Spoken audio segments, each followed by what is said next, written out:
कर्म किस स्थिति में करना है? सोल कॉन्शियस स्थिति में, जिसमें सहज ही हमें परमात्मा के साथ का भी अनुभव रहेगा।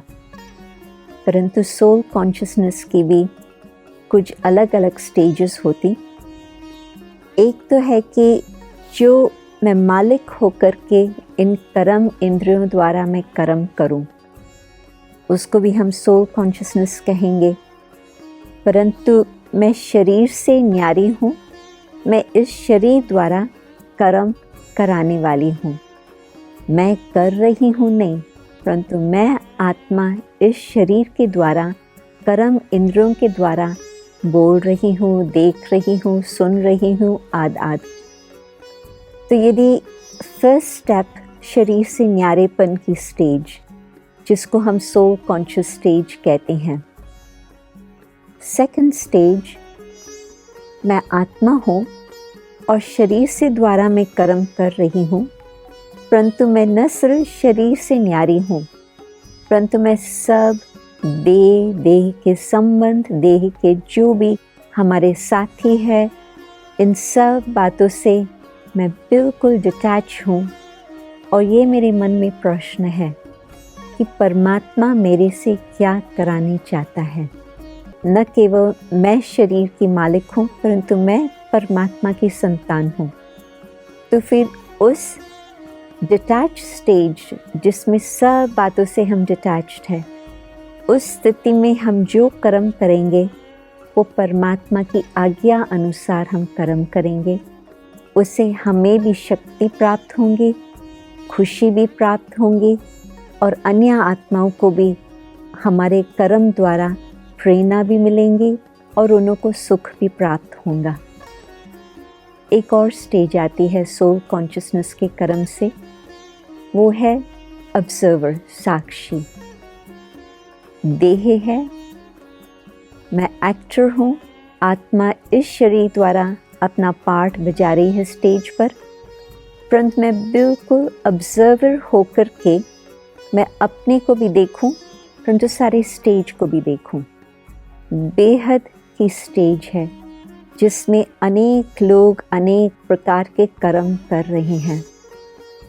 इस तरह से मैं ऑब्जर्वर की स्थिति में होंगी, साक्षी दृष्टा, तो मुझे उन्हों के कर्म का प्रभाव मेरे ऊपर नहीं आएगा, उन्हों के वाइब्रेशंस, उन्हों के मोटिव्स, उन्हों के इंटेंशंस का भी हमारे ऊपर कुछ असर नहीं होगा।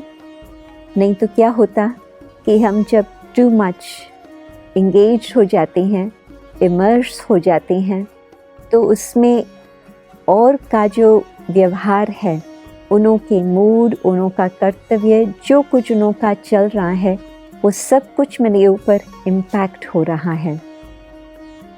और जो मुझे करना चाहिए वो मुझे क्लियरली उस समय समझ में नहीं आएगा, जो मैं उस प्रकार से अच्छी तरह से वो राइट कर्म राइट मोमेंट पर करूं। परंतु ऑब्जर्वर स्थिति से सब कुछ देखने में आ रहा है, परंतु मेरे ऊपर उन बातों का कुछ असर नहीं हो रहा है। I am very detached. तो उसमें ऐसे नहीं कि मैं कट ऑफ कर रही हूँ या मैं रिजेक्ट कर रही हूँ, नहीं, नॉट एट ऑल। उसमें मैं देख रही हूँ, सब कुछ अच्छी तरह से मुझे समझ में आ रहा है, परंतु उन बातों का मेरे ऊपर प्रभाव नहीं पड़ रहा। और क्योंकि मैं अपनी सोल कॉन्शियस स्टेज में हूँ और परमात्मा के साथ मेरा उस घड़ी कनेक्शन जुड़ा हुआ है, तो जो क्लीन, प्योर, एक्यूरेट कर्म है, मैं फिर एक्टर बन करके वो पार्ट बजा सकती हूँ। न इसका हमारे ऊपर कुछ प्रभाव है, चाहे कितना भी गुणवान हो, नहीं, वो अपना अच्छी तरह से पार्ट बजा रहा है, बहुत अच्छी बात। ये कुछ गलत काम कर रहा है, मेरी दृष्टि में ऐसे नहीं होना चाहिए था, परंतु उसका पार्ट जो है वो खुद ही करेगा और खुद ही उसका जो भी रिजल्ट है उसको देखना होगा। परंतु मैं अपनी तरफ से उसके साथ अपने व्यवहार में कुछ फ़र्क रखूं नहीं।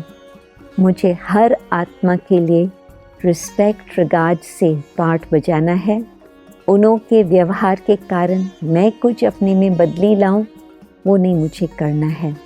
जैसे परमात्मा ने मुझे आज्ञा दी है उस तरह से मुझे अपना पाठ अच्छी तरह से बजाना है, परंतु हर बात को जान करके उससे मुझे और सहज होगा ये समझना कि अब एक्यूरेट मेरे लिए क्या है, मुझे इस समय किस तरह से पाठ बजाना होगा, किस क्वालिटी का कर्म करना है, किस स्थिति में रह कर के करना है, किस भावना से मुझे वो कर्म करना है।